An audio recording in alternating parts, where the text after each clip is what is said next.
Aldrin's POV. Shit, nilalagnat siya. Puno ng pag-aalala kong bigas. Muli kong dinantay ang kamay ko sa noon niya at confirm, may sakit nga si Rika. Aldrin, ang lamig. Isa pang kumot please. Narinig kong bigas niya kaya kaagad akong tumalima.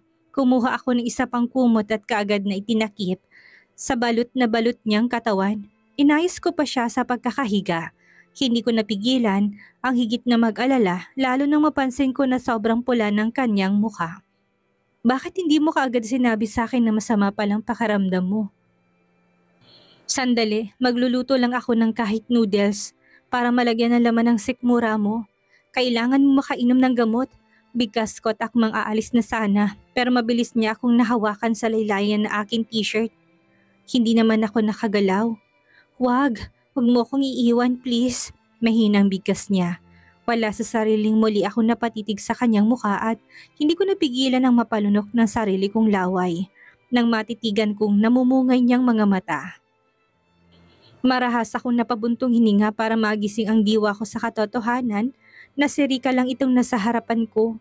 Hindi ako dapat makaramdam ng kakaiba sa kanya dahil ayaw ko sa babaeng palaban at maldita. Ikukuha lang kita ng makakain mo. Sandali lang ito, bigas ko. Kaganya naman akong binitawan at nang muli ko siyang titigan nakapikit na siya. Halatang hirap na hirap siya sa kalagayan niya ngayon. Wala na akong inaksaya pang sandali. Mabilis akong lumabas ng silid at diretso sa kusina. Naghalungkat sa maliit na cupboard at naglabas ng isang cup noodles. Mabilis din akong nagpainit ng tubig. Habang hinihintay ko na kumulo ang tubig, wala din akong tigil sa kakaparoon at parito. Hindi ko na rin mabilang kung ilang beses kong sinilip si Rika sa maliit na kwarto dahil sa matinding pag-aalala na nararamdaman ko. Sige na nga, aamin na ako. Nag-alala ko sa babaeng yon. Paano ko hindi humupan trangkaso niya? Ano bang dapat gawin para matulungan siya sa kalagayan niya ngayon? Pagkakulo ng tubig, mabilis kong nilagyan ng cup noodles ng mainit na tubig. Muli ako naghalungkat sa cupboard at gano'n na lang ang tuwa ko nang may makita akong mga gamot. Kumuha ako ng isang pirasong gamot para sa sakit ng ulo't bitbit ang cup noodles. Dali-dali na akong bumalik ng kwarto. Naabutan ko sa Rika na umuungol at halatang hindi talaga maayos ang kalagayan niya. Shit, bakit ang lamig? Patay mong aircon, Aldrin. Nasaan ka ba? Ang lamig. Mahina niyang bigkas kaya naman mabilis kong nilapag ang dala-dala ko sa isang maliit na lamisita. Malapit lang sa kinahihigaan niya. Muli kong dinama ang noon nito at napagtanto ko na parang lalo yatang uminit ang temperatura niya. Wala sa sariling marahas ako na pabuntong hininga. Walang aircon dito sa kubot para sa akin, sakto lang naman ang temperatura. Masarap nga sanang matulog eh. I'm here, kaya mo ba? Kailangan mo kumain, kailangan malagyan ng laman ng sikmura mo para makainom ka ng gamot. Malumani kong bigkas sa kanya. Hindi ko pa nga napigilan ang sarili ko. Nalakipan ng lambing ang pagsasalita ko sa kanya sa pag-asang sana makinig naman siya sa akin. Tulungan niya ang sarili niyang gumaling dahil sobra din talaga ako nag-alala sa kanya. Wala akong gana, malamig talaga eh. Isa pang kumot please. Mahinang bigkas na sa akin habang nakapikit. Muli ako napabuntong hiningat na upo na sa gilid ng higaan. Hinawan ko na siya sa kanyang likod at inangat ang kanyang katawan at sinandal ko siya sa headboard ng higaan. Wala naman ako narinig na kahit na anong reklamo na siyang labis kong pinagpasalamat. Kumain ka na muna ng kahit na konti para makainom ka ng gamot. Malambing kong bigkas sa kanya, dinampot kong cup noodles at nagsandok ng sabaw gamit ang kutsara. Mabilis kong inumang sa kanyang bibig pero kagad siyang umiling. I hate that, hindi ko gustong amoy, bigkas niya sabay iling. Akmang ilalayo niyang mukha niya pero mabilis kong naagapan. Dinikit ko sa bibig niya ang kutsara na may sabaw ng noodles bago ako nagsalita. Kung gusto mong mawala ang panlalamig ng katawan mo, bawasan mo muna ang kaartehan mo. Kumain ka kahit kaunti lang. Mahinang bigkas ko sa kanya. Napatitig siya sa akin kasabay ng pagbukas ng kanyang bibig. Hudyat yon para tuloy-tuloy ko siyang subuan. Masaya ako dahil kahit papaano, halos naubos niya din naman ang noodles. Ako na rin mismo nagsubo ng gamot sa bibig niya at nagpainom ng tubig sa kanya. Sa tanang buhay ko ngayon lang din ako nakapag-alaga ng taong may sakit. Ganito pala ang feelings. Nakakakaba din. Mabuti na lang at habang kumakain, hindi na kumontra itong si Rika eh. Dan, mahiga ka na ulit. Nakainom ka na ng gamot at sigurado ako magiging okay ka na bukas. Bigkas ko sa kanya at muli siyang inalalayang makihiga ng maayos. Muli akong bumalik ng kusina, bitbit ang mga pinagkainan niya. Dinig na dinig ko pa rin ang malakas na lagaslas ng tubig ulan sa labas. Sana tumila ng ulan para makabalik na kami ng mansyon.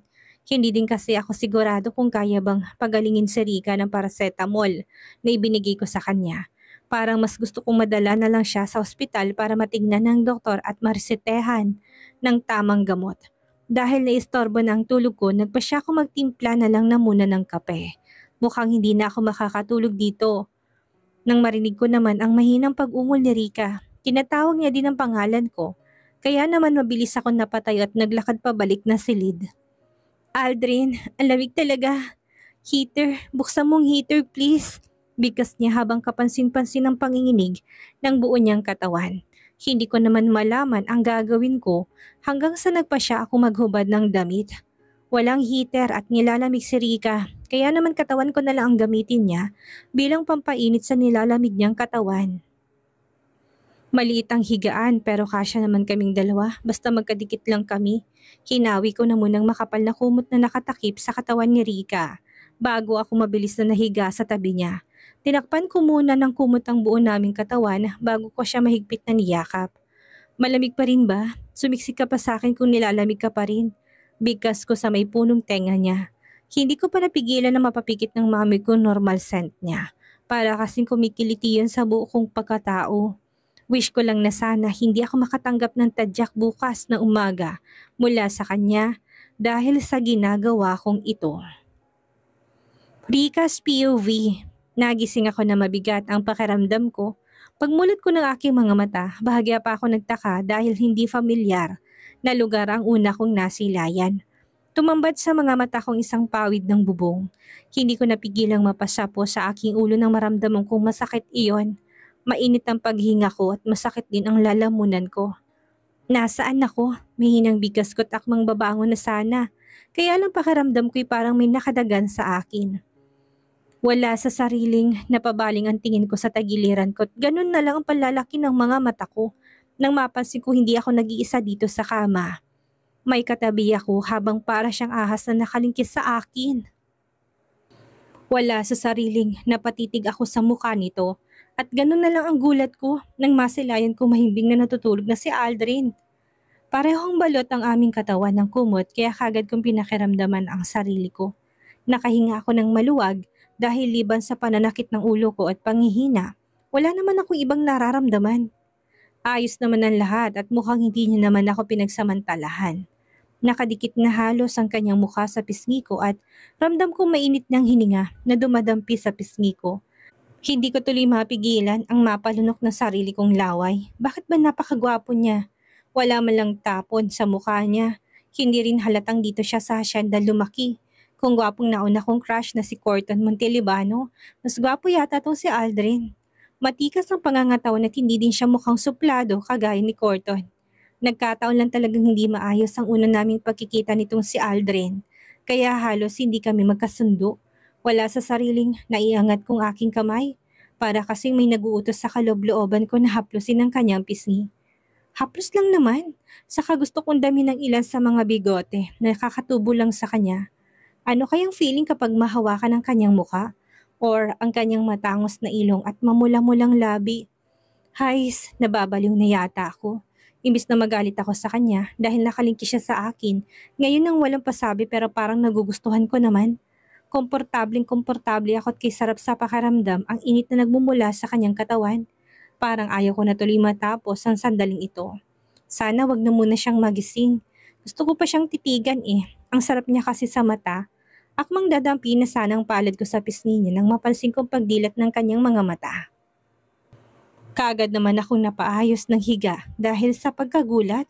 Gosh, nakakahiya. Nahuli niya kaya ako nakatitig sa kanya.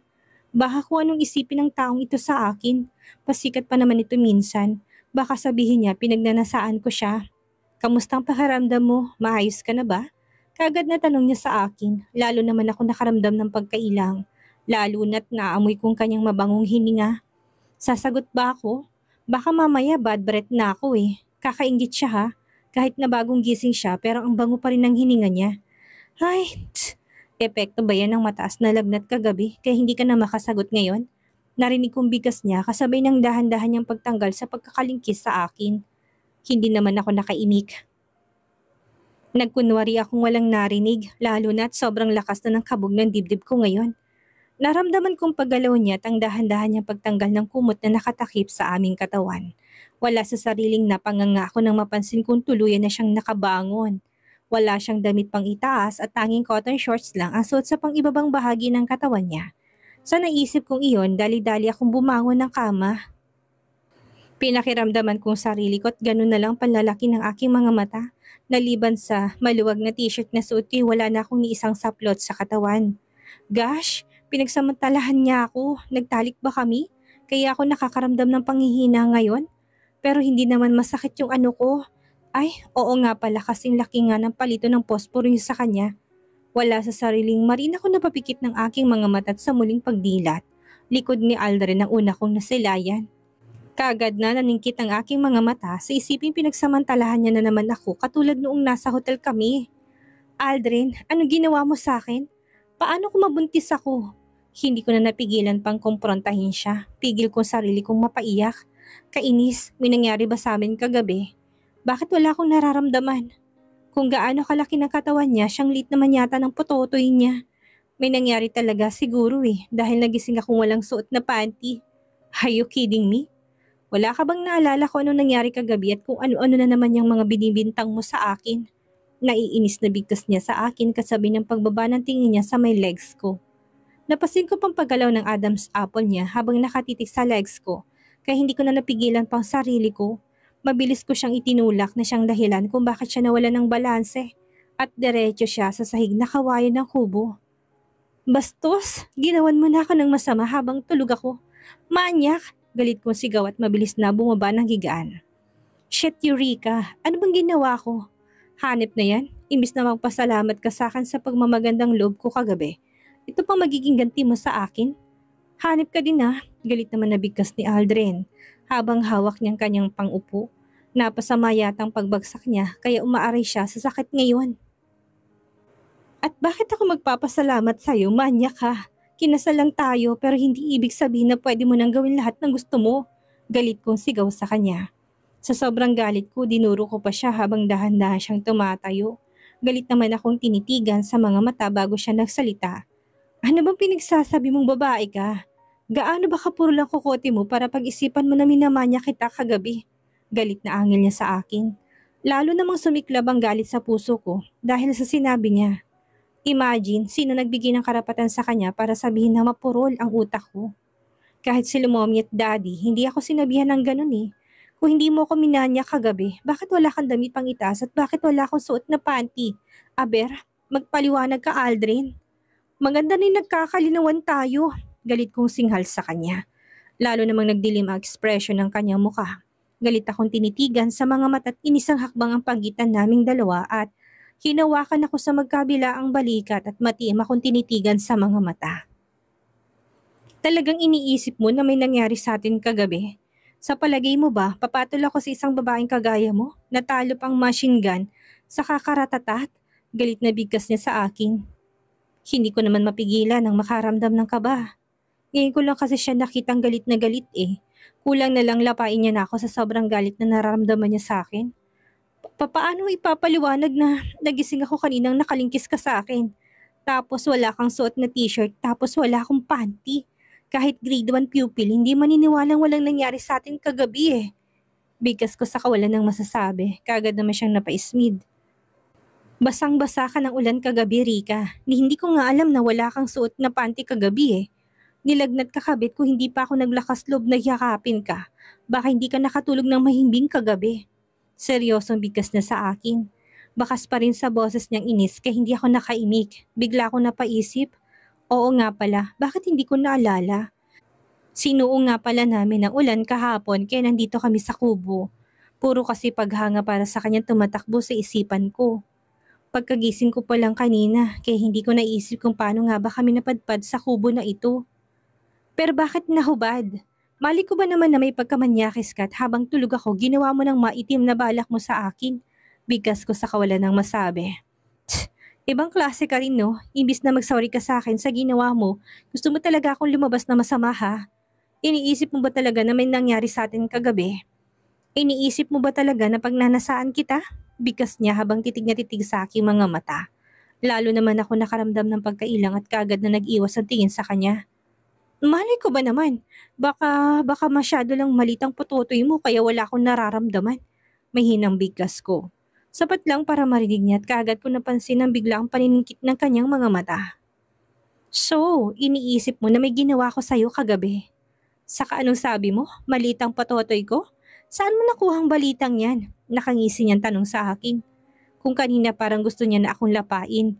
Dahil sa sobrang inis niya, biglang nagbagong ihip ng hangin ngayon. Para siya nagpipigil na matawa habang nakatitig pa rin sa akin.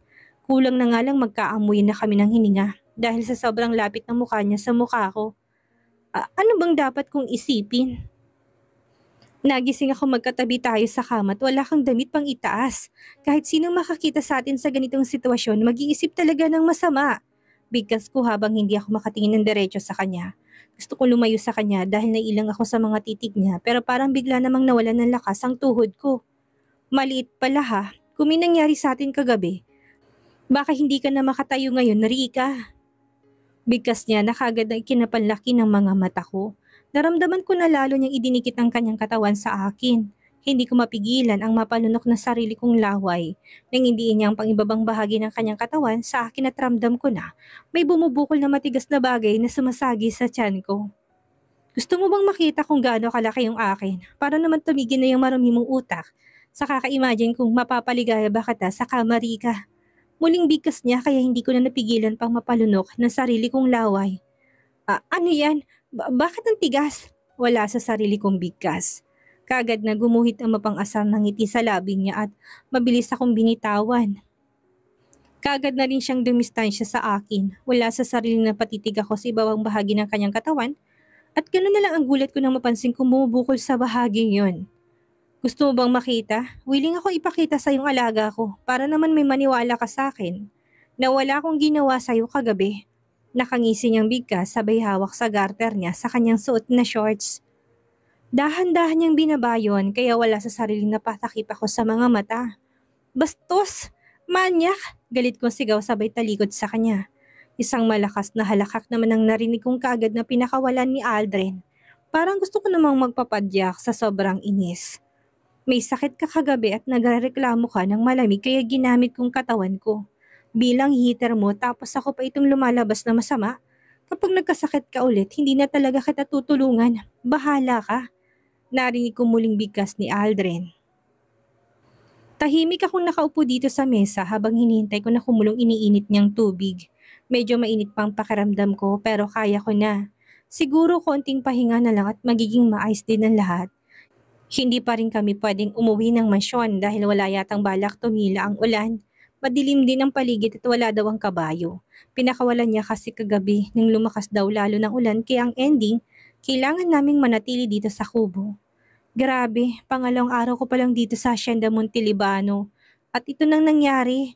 Hindi ko alam kung kaya ko bang makatagal dito sa loob ng kubo ng kasama itong si Aldrin. Nakakapagod din ang makipagbangayan sa kanya. Oo na, nirescue mo ko dahil may lagnat ako. Kaya salamat, nainis ko ng bigkas. Para kasing gusto niyang ipagdiinan sa akin na wala akong utang na loob. Na sa kabila ng mga tulong ibinigay niya sa akin kagabi, nagawa ko pa siyang pagbintangan ng masama kanina. Malay ko ba na nagmagandang loob pala siya sa akin? Hindi ko naman kasi naramdaman yun. Nang mapansin niya na tuluyan ng kumulong tubig na mabilis siyang naglagay sa cup na isang instant chocolate powder. Nilagyan niya yun ng mainit na tubig, hinalot nilapag sa harapan ko. Inumin mo na muna yan. Lalabas ako para maghanap ng makakain nating dalawa. Seryosong bigkas niya sa akin, hindi naman ako nakaimik. Napansin ko na lang na dahan-dahan niya nang hinuhubad ang kanyang suot na t-shirt at nilapag yun sa isang kahoy na upuan. At tuluyan na siyang naglakad patungo ng pintuan ng kubo. Baka mabasa ka at ikaw naman ang magkasakit, Aldrin. Ayos lang naman kung sardinas ulit ang ulam natin, hindi ba? Kagad kong bigkas para sana pigilan siya. Pinaningkitan lang niya ako ng mga mata at parang walang narinig at tuluyan ng lumabas ng kubo. Mabilis naman akong napatayo para sana sundan siya, pero napatigil din ako sa may tapat ng pintuan nang mapansin ko na sobrang lakas pa rin pala ng ulan. Hindi ako pwedeng mabasa at baka lumala pang sakit ko. Nasa hindi kami magandang sitwasyon at kailangan kong magpagaling para hindi pa ako dumagdag sa pasanin ni Aldrin. Imagine, hindi ako pumayag na katayin niyang manok kaya naman kailangan niya maghanap ng makakain namin. Ngayong araw kahit na sobrang lakas ng ulan, hindi naman ako ganun kasama para hindi maawa sa kanya, no? Sa naisip kong yun, mabilis ako naglakad patungo sa mesa. Sumimsim ng konting mainit na hot chocolate at muling naupo. Nakaramdam ako ng sobrang pag-alala dahil naubos ko ng inumin na hot chocolate, walang Aldrin na bumalik. Hays, bakit kaya ang tagal niya? Hindi ko pa maiwasang bigkas. Muli akong tumayot sumilip sa labas. Walang palatandaang pasensya ni Aldrin. Sa labas kaya hindi ko na napigilang makaramdam ng kaba. Paano ko napahamak siya? Ano ang gagawin ko? Sa isipin yon, hindi ko na mapigilan ang sarili ko na mapakagat sa sarili kong kuko. Mannerism ko ito tuwing nakaramdam ako ng tensyon. Nasa ganong senaryo ako ng ilang saglit lang biglang pumasok ang basang-basang si Aldrin. Sa pintuan ng bahay kubo. Katulad ng inaasahan, tumutulong tubig ulan sa kanyang katawan. Mabilis akong naglakad palapit sa kanya. Basang-basa ka na ah. Kaagad kong bigkas sa kasabi ng pag-agaw ko sa kamay niya ng mga bitbit niya. Napansin ko natigilan siyang napatitig sa akin. Pagkakuha ko sa mga bitbit niya, mabilis kong nilapag yun sa mesang kahoy. Pwede bang ikuha mo ko ng tuyong towel at damit? Narinig kong bigkas niya. Kaagad naman akong tumango at tumalima. Mabilis ang hakbang na pumasok ako sa pinakaloob ng kubo. Akmang bubuksan ko na sanang isang cabinet ng una kong nakita nang magsalita si Aldrin. Anong gusto mong luto sa manok? Bigkas niya. Wala sa sariling, napalingon ako sa kanya. Gulat na gulat ako. Manok? Anong manok? Bigkas ko tuluyan ko nang binuksan ng cabinet na nasa harapan ko. Kumuha ako ng t-shirt, shorts at underwear. Kumuha na rin ako ng isang towel at mabilis na naglakad palapit sa kanya. Sakto namang nilabas niya na isang lagayan ng dala-dala niya kanina. Kaagad na tumambad sa paningin kong karne ng manok na malinis na't mukhang ready ng lutuin. Namalengke ka? Kaagad kong tanong sa kanya. Napansin ko pigil siyang natawa at kinuha sa kamay kong damit na hawak ko para sa kanya. Sa palagay mo ba may malapit na palengke dito? Bigkas na't naglakad sa gawing papuntang maliit na banyo. Wala sa sarili na patitig ako sa mga karne ng manok na nasa harapan ko. Huwag niyang sabihin na kinatay niya mga ito sa labas ng kubo. Grabe si Aldrin, bilib na rin naman ako sa kanya. Ang galing niya ha, para siyang Boy Scout na palaging handa at kayang gawin lahat ng gusto niya. Don't worry, hindi ko sinama sa pagkatay ang manok na ayaw mong ulamin natin kagabi. Pinakawalan ko yon, kaya ibang manok ang nasa harapan mo ngayon. Hindi ko na kayang kumain ng sardinas, kaya kung ayaw mo kumain ng manok dahil naawa ka, bahala ka, narinig kong bigas niya. Mukhang tapos na siyang magpalit ng tuyong damit. Nagsusuklay na siya ng kanyang buhok habang naglalakad palapit sa akin. Hindi ko tuloy mapigilan na mapatitig sa kanya. Bakit ba kahit saang anggulo tingnan napakapogi niya pa rin? Confirm, in love na nga ako sa kanya. Mahal ko na yata siya eh. Sino ba naman na hindi ma-in love? Sa taong kayang gawin namang imposibleng bagay na sa hinagap ko'y hindi niya kayang gawin. Katulad na lang sa paghahanap ng makakain namin sa gitna ng malakas na ulan. Maliit na bagay sa iba pero malaking bagay sa akin yun. Lalo na sa isang babaeng kagaya ko na lumaki sa lungsod kung saan pera ang palagi naging sandata para makuha lahat ng gusto. Lalo na pagdating sa mga pagkain. Samantalang si Aldrin, effort lang at ayan, may makakain na kami. Sa maghapon kahit hindi pa tumila ang ulan.